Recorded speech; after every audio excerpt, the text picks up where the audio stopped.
Justin Baldoni's lawyer speaks out, and he talks about everything from the HR complaints all the way to that skit on SNL. We have got to check this out. Pascal, you are now rocking with that dude Pascal. What's up? Yes, the saga continues more and more. Let's be real. Since this whole thing is dropped, obviously everybody's been at the edge of their seats. Okay, this has been quite an interesting lawsuit or an interesting piece of drama between Justin Baldoni, Blake Lively, and Ryan Reynolds. It has been absolutely insane. And of course, the lawyers have been getting involved as well, especially Bryan Freedman, who happens to be Justin Baldoni's lawyer. He's the one representing Justin Baldoni, and he's actually the one who's been putting a lot of these things out here on the internet to basically say, hey, all that she's putting out here are fabricated, and these are all full-on lies. She's making things up to try to destroy this man's career. What for? We still do not know the origin story of why this all went down. Real talk. I mean, there are theories out here. There are rumors that are percolating. Some people think that it was like, someone made a pass at someone and then everything went bad. Other people think it has to do with some sort of power taking over the movie, and that's solely what it is. And all that. It's been pretty insane, okay, as of late. But nonetheless, there's been a lot of stuff going on. Now, Bryan Freedman goes on to Billy Bush's show. I think it's called Hot Mics with Billy Bush. Now, Billy Bush is a commentator, host. He's on a couple of different TV shows and all that stuff as well, like Entertainment Tonight type shows. I don't remember exactly what shows he's on, okay? But he's on those kinds of shows, okay? He was a part of that, if I'm correct, that famous grab him by the you-know-what video or audio or whatever. Long story short, that's just kind of part of his saga. Doesn't matter because at the end of the day, Billy Bush does a really, really great job asking this lawyer, Bryan Freedman, a whole bunch of questions revolving around Justin Baldoni and the SNL skit, the HR complaints that came out, and all that. And one of the first things that we're going to look at is the HR complaints and what he thinks about those things. So let's take a look and listen to this real quick. Do you have any information as to how this got out there? And is this slander? Is this something you're looking into? I think we're looking into everything. It's interesting. Let me ask you, what are the dates of these HR complaints? Do you know the dates? There's no dates. The dates are redacted. The names of the complainants are redacted, except for on one of them, there's an M. And in Blake's original, when she went to Sony, and by the way, they're not to Wayfarer Studios, Justin's company. They're to Sony, the distributor, to their HR department, and there's an M in there, which means at least one of the other ones came around the same time, if it's May, unless it was March, but probably May, same time as Blake. Interesting. Right. Well, it sounds like we're playing Wheel of Fortune with the letters. I might buy a vowel to try to find out what month that is. I'd like to, I'm not really sure why the dates are redacted. That's interesting. I understand why people could be redacted. I believe in certain privacy rights, certainly. But I'm not really clear on why dates would be redacted. It's because they're fake. Okay? It's because they're fake. Why would they redact? Why in the world would they redact the HR complaint, like the dates of the HR complaints? Because if they were real, then those dates would still be there, and it would actually back the claims or, stay within the timeline and make more sense, right? But the fact that those dates are redacted, come on, y'all. Come on. So it'll be interesting to see what the dates are. And as far as Sony is concerned, I believe there's a Variety article that I read that's published, that's out there that says Sony received no complaints. Yeah, Sony has said they received no complaints. Yep. So Sony's going to have to, it seems to me that if Blake wants this to stick, or, the other two, no one else is coming forward saying that they also were harassed or experienced anything untoward with their director, Justin Baldoni. But Blake's going to have to get Sony to come forward, and I don't think they have. And if they haven't, I don't see them coming forward until it's time. Would you, I guess we'll eventually know, right? Someone from Sony will have to say something. Right. I'm unaware of any other, frankly, HR complaints that have been filed. And I think if you look through the website and you look through the documents, you can see clearly from certain documents that there were no HR complaints filed. Right. Exactly. You really think that HR complaints are going to fly under his radar? You think he's not going to know any of those things? Real talk. Like I said, it's just kind of ridiculous that these claims are out here.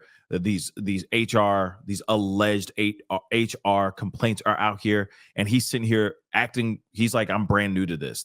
I've never heard of anything of the sort. So yeah, again, he would have been known about this information a long, long time ago. Right. And that is true. There were not.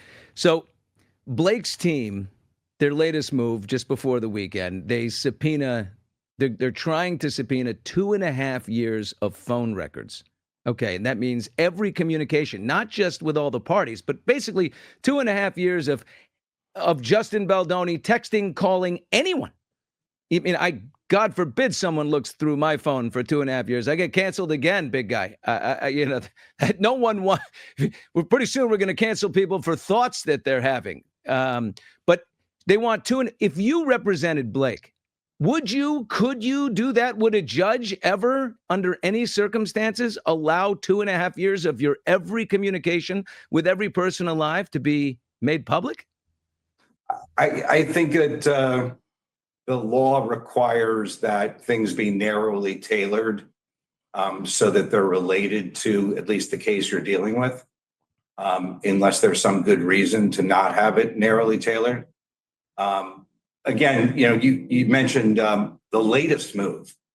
Wasn't the latest move last night? Oh, Saturday Night Live.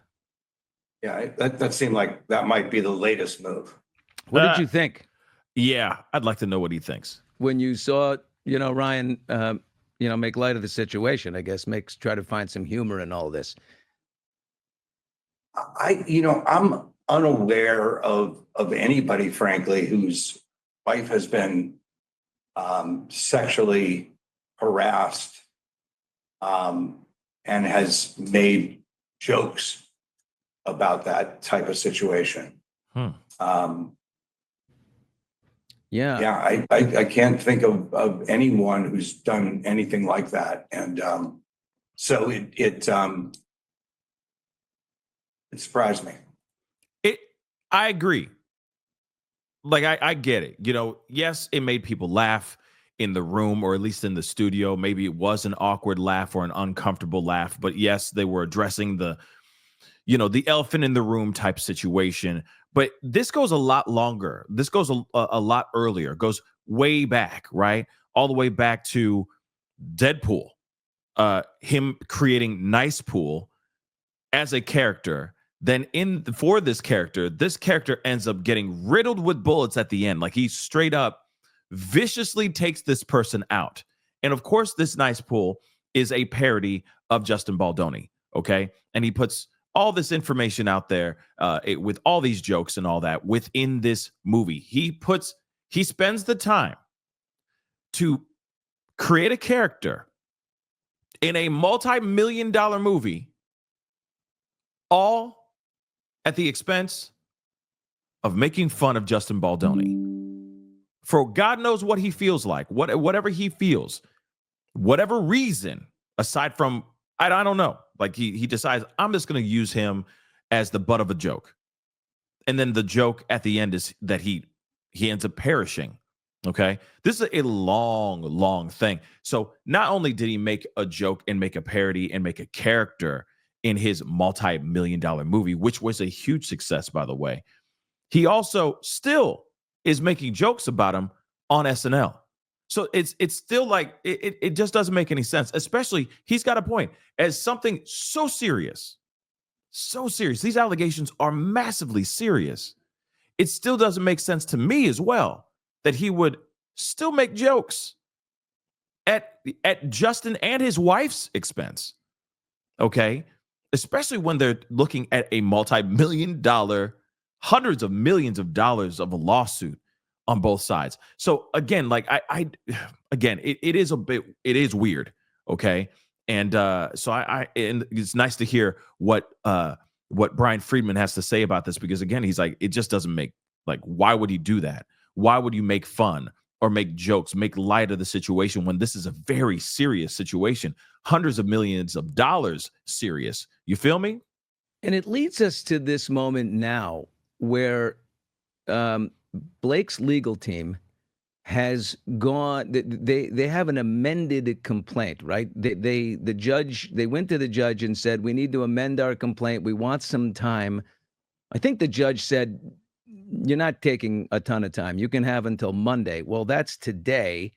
Maybe it's tomorrow because, it's President's Day.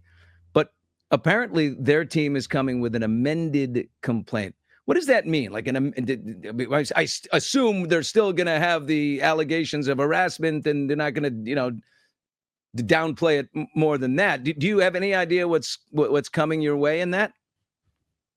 Not really. I mean, amended complaints happen all the time. People change their complaints all the time. Rarely do you see, though, people change the complaint to such a degree that you change your story completely. So, my assumption would be the story will be similar. And there may be things that are additive to it, but it feels like things that we saw last night, things that asking for a broad range of discovery. Look, when you ask for every document for 2.5 years, you as a lawyer should know that that's inappropriate. A lot of people could think that they're waiting for a response, and that our response would be to object to that, and they would then make a statement in the media saying, oh, look, they don't want the truth. Mr. Baldoni's team does not want the truth to come out. We actually want all evidence to come out that's proper and appropriate evidence. But it feels like that was gamesmanship and not really appropriate in terms of what's proper discovery. It is kind of ridiculous, okay? The need for all of his phone data, like everything. Yeah, that's true. I mean, God only knows what else he was looking up on his phone. I mean, they want everything, which I think is kind of ridiculous, right? And yeah, I agree with him. I agree with Freedman 100%. It's like, there's no point in they're trying to find something. They're trying to find anything, in fact, instead of going, okay, we just want all the interactions that we've had, okay? Whether that was a phone call, whether that was emails, text messages, God knows what. We just want those over the past 2.5 years. They want everything. In other words, they're trying to create some sort of narrative. They're grasping at straws, it seems like, trying to find anything. God forbid he goes and looks up something that's spicy on his phone in the last 2.5 years, okay? They can use that and try to spin it and try to make it seem like he's a monster that they've already dressed him up as. But it is very interesting. I'm not going to play the whole thing. I highly recommend you guys go check out Hot Mics with Billy Bush. Go check out the full interview. I'll make sure that the link is down below so you guys can watch the whole thing yourselves, because he gave a shout out to all the internet sleuths out there, all the content creators that are out here doing the work, doing the research, bringing the information forward for everyone to see, unearthing what we see as the truth right now, okay? And so, of course, I commend all of you guys out there. I'm going to send a round of applause to all the people that have been spearheading and unearthing the information, which has been crazy. Okay. A lot of TikTokers, a lot of YouTubers have been just unearthing so many truths and just showing the sinister side of specific situations. Okay. So again, please go check it out. But again, what say you guys? Clearly he's not cool with it. Clearly he's not having it. Okay. He's clearly not cool with any of this stuff. He thinks it's all BS. Of course, I agree with him on the skit. Why make fun of something that happened to your own wife, right? That's a big problem. And it shouldn't have happened, right? And even in the movie, making a joke in the movie as well. That's some serious stuff. Okay, that's serious, guys. But what say you guys? Comment down below. Let me know what your thoughts are. There's a whole lot more he says here. There's a lot more. Go check it out, please and thank you. We'll be talking very, very soon. Be good to yourselves. Be good to one another. This is the Pascal Show. Bye. Pascal. You are now rocking with that dude Pascal. We be going wild.